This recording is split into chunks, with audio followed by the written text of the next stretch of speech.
Hello guys, maths magic centre में आज हम पढ़ेंगे solution of pair of linear equation. देखो, लीनियर इक्वेशन के जो सॉल्यूशन होते हैं उसको हम दो तरीके से कर सकते हैं। There are two types of solution. पहला है हमारा ग्राफिकल। कौन सा है? पहला है हमारा ग्राफिकल मेथड और दूसरा है हमारा एल्जेब्रिकल मेथड। Algebraic method. अब देखो, ग्राफिकल मेथड और एल्जेब्रिक मेथड। एल्जेब्रिक मेथड में क्या है, हमारे पास में तीन वेज होते हैं सॉल्यूशन के। पहला है हमारा सब्स्टिट्यूशन मेथड। पहला कौन सा है अपना? Substitution method. दूसरा है एलिमिनेशन मेथड। कौन सा है? Elimination method. और थर्ड है हमारा क्रॉस मल्टीप्लिकेशन मेथड। कौन सा है? Cross multiplication method. ये हम पढ़ेंगे नेक्स्ट वीडियो में। आज हम पढ़ेंगे ग्राफिकल मेथड। अब देखो, ग्राफिकल मेथड क्या होता है? ग्राफिकल मेथड का मतलब होता है कि जब हमारे को ग्राफ दिया हुआ है, क्या है, जो हमें ग्राफ दिया हुआ है वो ग्राफ तीन तरीके से हो सकता है। कौन कौन से? या तो वो लाइन कैसी हो, एक दूसरे को किसी एक पॉइंट पर इंटरसेक्ट करे, या वो क्या हो सकती है, इंटरसेक्ट करे ही ना, इट मीन्स क्या हो, अगर वो दोनों लाइनें आपकी पैरेलल हो। या थर्ड कंडीशन क्या हो सकती है कि दोनों लाइन एक दूसरे के ऊपर ओवरलैप हो।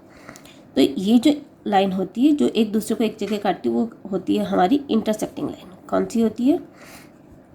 Intersecting line. ये वाली लाइन होती है हमारी पैरेलल लाइन। कौन सी होती है? Parallel line. और ये वाली, हाँ, तो अब इसको समझने में थोड़ा सा टाइम कि याद नहीं रहती है, तो इसको हम कैसे याद करेंगे? देखो, कॉमन है, हाँ है, दोनों एक दूसरे के अंदर है, हाँ, दोनों एक दूसरे के अंदर है, और यही तो इसका नाम है। क्या है? इसको अब एक साथ जोड़ के लिख लो, कोइंसिडेंट लाइंस। इसको हम क्या कहते हैं? कोइंसिडेंट। बस एस की जगह आपको सी लगाना है, और ये हो गई हमारी कोइंसिडेंट लाइन। अब हमारे को ग्राफ बना करके ये बताना है कि कौन सी लाइन इंटरसेक्टिंग है, कौन सी लाइन पैरेलल है और कौन सी लाइन आपकी कोइंसिडेंट लाइन है। तो देखो, इसके अंदर क्या होगा, इसके अंदर हम सबसे पहले देखते हैं। देखो, इक्वेशन जो होती है हमारी ax plus B Y plus C is equal to 0। और देखो, जब हम पेयर पढ़ रहे हैं तो पेयर का मतलब क्या हुआ, हमारे पास में दो लाइनें होगी, ax plus B Y plus C is equal to 0। अब दो लाइनें होगी तो दो लाइनों में अब इसको डिफरेंट कैसे करें, तो इसको कर दो 1 1 1 और इसको कर देंगे हम 2 2 2, और ये हो गए हमारी दो इक्वेशन। अब देखो, यहाँ पर a और b क्या बताता है? यहाँ पर a और b क्या है आपका? Coefficient of x and y। अब a और b कोफिशिएंट ऑफ x और y है, इसलिए हमारे को a1 upon a2 and b1 upon b2 हमारे को क्या बताएंगे? ये हमें बताएंगे इंक्लाइनेशन। क्या बताएंगे हमारे को? इंक्लाइनेशन। और देखो, इंक्लाइनेशन का मतलब क्या होता है? इंक्लाइनेशन का मतलब होता है झुकाव। कैसे झुकाव? कैसे? देखो, इसका मतलब ये हुआ कि जो हमारी ग्राफ पर जो लाइन है उसका इंक्लाइनेशन, इसका मतलब ये एंगल के साथ में, एक्स एक्सिस के साथ में इस लाइन का एंगल क्या है। ऐसा भी हो सकता है, या आपकी लाइन अगर ऐसी है तो भी इसके साथ में ये वाला एंगल कितना। इस तरह से कोई भी लाइन हो तो a1 अपॉन a2 और b1 अपॉन b2 आपको बताएगा inclination with the x axis, और जो नहीं कि एक्स एक्सिस वो वाई एक्सिस के साथ भी बता सकता है।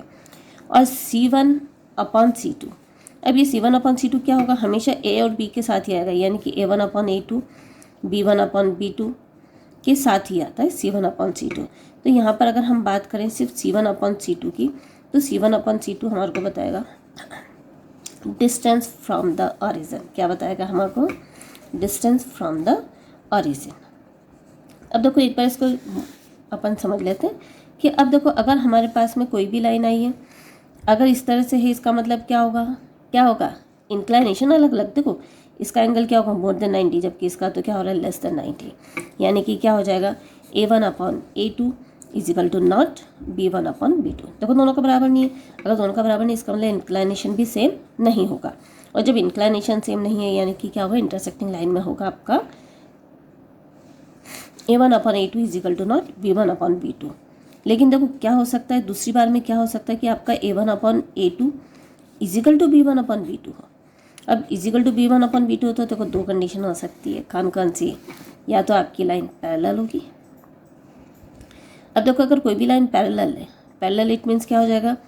Equal distance at any point, और इसमें क्या होगा, एक्स एक्सिस के साथ में जो आपका एंगल बन रहा है वो एंगल भी क्या होगा, इक्वल होगा। और देखो जरूरी नहीं है क्या, अगर लाइन आपकी कोइंसिडेंट लाइन है तो क्या उसका एंगल सेम होगा, यस बिल्कुल डेफिनेटली सेम होगा। यानी कि A1 अगर A1 A2 is equal to B1 होता है तो यहाँ पर दो कंडीशन में भी पॉसिबल, अगर नहीं है तब तो एक ही कंडीशन होती है, लेकिन अगर दोनों इक्वल हैं तो इसमें दो कंडीशन हो सकती है। समझ में आई बात? अगर ये वाली कंडीशन बराबर है तो ये भी हो सकती है और कंडीशन ये भी हो सकती है, लेकिन अगर इंटरसेक्टिंग लाइन है तब तो बस वो बराबर है ही नहीं, और नहीं है तो हमको C1/C2 लिखना ही नहीं है। अब अगर लाइन पैरेलल है इसका मतलब देखो इंक्लाइनेशन सेम, यानी कि दोनों सेम, लेकिन डिस्टेंस फ्रॉम द ओरिजिन इसकी कितनी, यहाँ से यहाँ तक, और जबकि इस लाइन के लिए है यहाँ से यहाँ तक, यानी कि इसमें क्या हो जाएगा A1/A2 is equal to B1/B2, but not क्यों, क्योंकि डिस्टेंस अलग अलग है इसलिए बट नॉट C1/C2। जबकि इसके अंदर क्या होगा, देखो A1/A2 तो है ही, is equal to B1/B2, inclination same है लेकिन डिस्टेंस भी सेम है, इसलिए क्या हो जाएगा, इजिकल टू C1/C2। क्लियर? अब इसी को हम इंडेक्स में समझते हैं। यस देखो बच्चों, मैं ये इंडेक्स बना करके लाई हूँ, इसके अंदर हमने 3 एग्जाम्पल लिए, तीनों एग्जाम्पल की मैंने इक्वेशन लिख ली, जहाँ पर ये पेयर ऑफ लीनियर इक्वेशन, यहाँ पर हम निकालेंगे A1/A2 B1/B2 और C1/C2, और यहाँ पर हम उन रेशो का कंपेयर करेंगे। तो देखो कैसे करेंगे, A1/A2, ए का मतलब क्या हो जाएगा, coefficient of x, it means क्या हो जाएगा 2/5। अब देखो B1/B2 कितना है, तो 3/2। क्या ये सही है? नहीं। यहाँ पर आप जब भी लोगे आपको क्या लेना है, साथ में साइन भी लेना है, ठीक है। और यहाँ पर है आपका 13/4, और इनको हमेशा आपको कैसा लिखना है, सिंपलेस्ट फॉर्म में लिखना होता है, ठीक है ना। अब कंपेयर द रेशो, अब देखो रेशो ऑफ द कोफिशिएंट, जब हम इसका रेशो को कंपेयर करेंगे तो क्या ये दोनों बराबर हैं, तो हम लिखेंगे कि A1/A2 is equal to not B1/B2। देखो यहाँ पर क्या है, दोनों का रेशो इक्वल नहीं है, और जब दोनों का रेशो इक्वल नहीं है तो हम फिर C को देखना ही नहीं है। और जब ये ऐसा है तो इसमें ग्राफ पर अगर अपन लाइन बनाएंगे तो ग्राफ पर लाइन कैसी बनेगी आपकी, देखो इंटरसेक्टिंग लाइन बनेगी। बस आपको ये ध्यान देना, खाली नहीं है बराबर यानी कि दोनों का इंक्लाइनेशन अलग अलग, इट मीन इसमें आएगा आपका इस तरह से लाइन। अब वो कह रहा है कि ग्राफिकल रिप्रेजेंटेशन कैसा होता है, यानी कि इसका नेचर कैसा होता है, तो हम क्या बताएंगे कैसा है इसका नेचर, इंटरसेक्टिंग लाइन। कौन सी है ये वाली आपकी इंटरसेक्टिंग लाइंस, ठीक है ना, ये हो गए हमारी इंटरसेक्टिंग लाइंस। अब दूसरा देखो एल्जेब्रिकल इंटरप्रिटेशन, अब इसका मतलब होता है कि आपके नंबर ऑफ सॉल्यूशन, देखो यहाँ पर नंबर ऑफ सॉल्यूशन का मतलब होता है कि वो जितने पॉइंट पर एक दूसरे को इंटरसेक्ट करें, यानी कि देखो एक ही पॉइंट पर, यानी कि एक ऐसा पॉइंट है जिस पर ये वाली लाइन भी सेटिस्फाई होगी और इस लाइन की इक्वेशन भी सेटिस्फाई होगी। तो यहाँ पर आपका क्या हो जाएगा, नंबर ऑफ सॉल्यूशन कितने हो जाएंगे हमारे, हो जाएंगे यहाँ पर यूनिक सॉल्यूशन। क्या होगा आपका यूनिक सॉल्यूशन। अब यूनिक सॉल्यूशन कंप्लीट। दूसरा वो पूछा कि कंडीशन कौन सा होगा, वो कंसिस्ट हो गया या नहीं हो गया। कंसिस्ट का मतलब होता है एटलीस्ट वन सॉल्यूशन।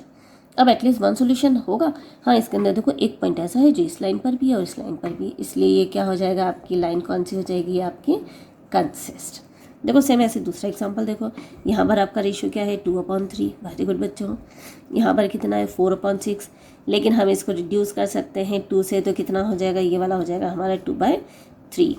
यहाँ पर कितना है देखो 10/12, अगर दोनों इज इक्वल टू से इधर है तो भी चल सकता है, दोनों इज इक्वल टू की इधर है तो भी चल सकता है। 10/2 वापस से 5 से काट दो, 2 से 2 5 से 10 और 2 6 से 12, इट मीन्स कितना हो जाएगा 5/6।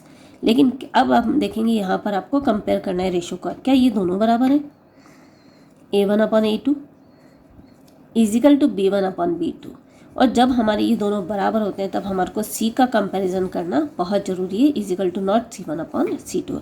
यानी कि जब हम ग्राफ पर इसको हम बनाते हैं, देखो ये हमने ग्राफ लिया है और ग्राफ पर देखो क्या दोनों का इंक्लाइनेशन सेम है लेकिन डिस्टेंस अलग अलग है। अब इंक्लाइनेशन सेम है इसका मतलब क्या होगा, दोनों लाइन या तो पैरेलल होगी या कोइंसिडेंट होगी, लेकिन यहाँ पर वो क्या बता रहे हैं कि दोनों की डिस्टेंस अलग अलग है, इसलिए क्या होगा एक लाइन ओरिजिन के पास में होगी और एक लाइन ओरिजिन से दूर होगी। यानी कि कौन सी लाइन होगी आपका, इसका नेचर कैसा हो गया लाइन का, ये लाइन होगी हमारी पैरेलल लाइन। कौन सी होगी, पैरेलल लाइंस, वेरी गुड, बहुत बढ़िया।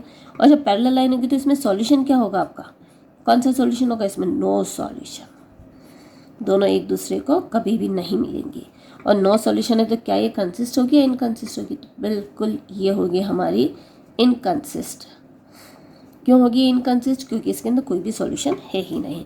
अब देखो ऐसी थर्ड एग्जांपल हम देखते हैं। यहाँ पर हमारा a1/a2 कितना है 4/2, जिसको हम क्या कर सकते हैं रिड्यूस करके हम लिख सकते हैं 2, या तो 2 लिखो या 2/1 लिखो, दोनों में से आप कुछ भी लिख सकते हो। सेकंड है आपका 6/3, यानी कि हम इसको भी क्या लिख सकते हैं 3 से रिड्यूस करके 2/1। यहाँ पर है हमारा 18/9, और जब ये 9 से रिड्यूस हो जाएगा तो इसको भी हम क्या लिख सकते हैं 2/1।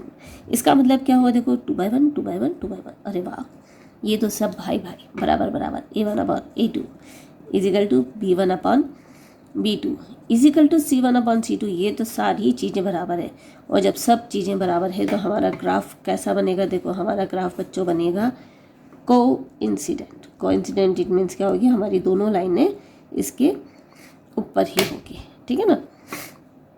अब देखो ये दोनों लाइनें ऊपर है, इसलिए क्या हो जाएगा? अब इसमें कितने सॉल्यूशन होंगे? देखो हमारे को नेचर बताना है। नेचर कैसी होगी? Coincident line. हमने आपको स्पेलिंग बनाना बताया था कि कोइंसिडेंट को हम क्या लिख सकते हैं? कोइंसाइड। तो कोइंसिडेंट लाइन्स, ठीक है ना। और इसके अंदर अब सॉल्यूशन कितने होंगे? तो इसके अंदर होंगे मेनी सॉल्यूशन। कितने होंगे भाई? मेनी सॉल्यूशन कैसे हो जाएंगे? देखो मेनी सॉल्यूशन का मतलब क्या हुआ? यहाँ पे जितने भी पॉइंट हैं वो सारे इस दोनों लाइन को सेटिस्फाई करते हैं, इसलिए ये हो जाएंगे हमारे मेनी सॉल्यूशन। और क्या ये कंसिस्ट है? बताओ बच्चों, क्या ये कंसिस्ट है? यस, ये कंसिस्ट है, क्योंकि इसके अंदर यहाँ पर एक से ज़्यादा सॉल्यूशन है। अब आपको समझ में आ गया कि अगर बराबर नहीं है तो इंटरसेक्टिंग लाइन, अगर बराबर है तो हमारे को फिर देखना पड़ेगा c1/c2, और अगर c1/c2 बराबर है तो कोइंसिडेंट, और नहीं है तो पैरेलल लाइन होगी। Thank you.